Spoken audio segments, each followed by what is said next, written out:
Muy buenos días, mi nombre es Samuel Davel y durante los próximos 6 minutos voy a encargar de hacer un análisis comparativo entre el sistema de justicia constitucional de la Federación Rusa con el sistema constitucional de la República Bolivariana de Venezuela. Este análisis lo vamos a hacer desde tres perspectivas. La primera, la organización general del poder público. La segunda, el sistema judicial y específicamente el sistema de justicia constitucional. Y en tercer lugar, un aspecto más práctico de los impactos e implicaciones que puede tener cada uno de estos sistemas en la realidad. Para empezar el análisis es importante establecer cuál es el concepto de justicia constitucional. Y esto consiste en la potestad que tiene cada uno de los estados de fiscalizar que todos los actos jurídicos que se emanen dentro de su territorio se apeguen a una carta magna o una constitución. Esto parte de un principio de supremacía constitucional, que es muy propio de los sistemas de civil law, en el cual precisamente la constitución es la norma suprema y en razón de ello las demás normas o los demás actos jurídicos tienen que precisamente adecuarse o apegarse a lo establecido por ella. Ahora bien, analizando la organización del poder público de cada uno de estos países, podemos tener que Rusia es un estado republicano, federal, democrático y de derecho. Por su parte, Venezuela está constituido como un Estado social de derecho, diseñado por lo menos a nivel constitucional y a nivel teórico para ser un sistema descentralizado. Aquí es importante aclarar que si bien ambos sistemas constitucionales están concebidos para ser descentralizados y tener sistemas de pesos y contrapesos, en la realidad la verdad es que no necesariamente se aplican tal y como fueron planteados a nivel de constitución o a nivel teórico, pero esto lo profundizaremos más adelante.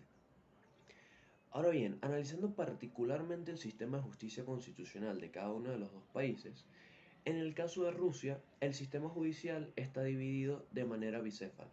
¿Qué quiere decir esto? Que tienen dos cabezas principales. La primera es un tribunal supremo que se encarga de labores civiles, penales, mercantiles, más que todo labores de contención y de labores de jurisdicción. Y por su parte, un sistema de justicia constitucional que está encabezado por un tribunal constitucional, que es precisamente el que se va a encargar de ejercer estas labores de control de constitucionalidad, de interpretación constitucional e incluso de determinar qué tan apegado está a la Constitución determinados actos normativos. En el caso de Venezuela, no está este sistema bicéfalo, sino que por el contrario, es un sistema centralizado que está enfocado en un solo órgano, que es precisamente el Tribunal Supremo de Justicia, el cual a su vez está constituido por diferentes salas.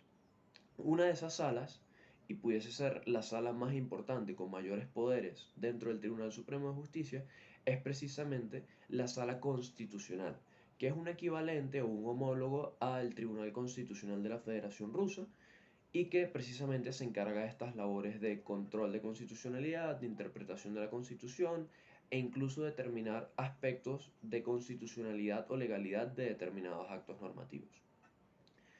Es importante también analizar a profundidad cuál es el sistema de elección de cada uno de estos países, el sistema de elección de los magistrados o de los jueces en general.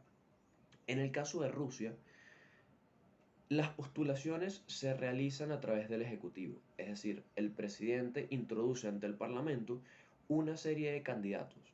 De esa serie de candidatos, el Parlamento escoge el que considera más apto para ejercer las funciones de magistrado, tanto del Tribunal Supremo como del Tribunal Constitucional.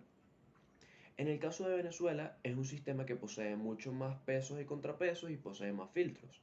¿Cómo funciona? Precisamente que en Venezuela se crea un comité de postulación. Ese comité de postulación tiene que proponer ante el Poder Ciudadano una lista de candidatos. Luego el Poder Ciudadano se encarga de filtrar nuevamente esta lista de candidatos y esa lista definitiva se le pasa al Parlamento, en el caso de Venezuela a la Asamblea Nacional, para que se termine de elegir a los magistrados que van a representar al Tribunal Supremo de Justicia. Vemos entonces que desde un punto de vista de pesos y contrapesos, el sistema de Venezuela termina siendo más deseable desde el punto de vista por lo menos de la elección de los jueces, precisamente porque no todo este poder queda en el Ejecutivo, sino que existe mayor nivel de control desde el poder legislativo. En el caso de Rusia, si bien el presidente no escoge directamente a los magistrados, la verdad es que sí tiene un alto poder de elección precisamente porque él es quien los postula. ¿Cómo se reflejan estos fenómenos o estos impactos en la sociedad de cada uno de los países?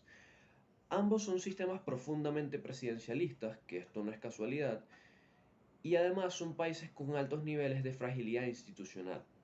Esto es particularmente peligroso porque precisamente los países que se caracterizan por ser totalitarios son países que tienen bajos niveles de institucionalidad. Y en el caso de Venezuela como de Rusia son países altamente presidencialistas en el cual normalmente el poder ejecutivo suele ponerse por encima del poder judicial o de los demás poderes, lo cual se traduce precisamente en falta de institucionalidad, falta de pesos y contrapesos y a su vez incluso en ciertas posturas totalitaristas. Ahora bien, tenemos que establecer que ningún sistema es perfecto, pero desde un punto de vista de pesos y contrapesos y institucionalidad, el sistema de Venezuela termina siendo mucho más deseable y en ese sentido termina siendo mejor a nivel comparativo.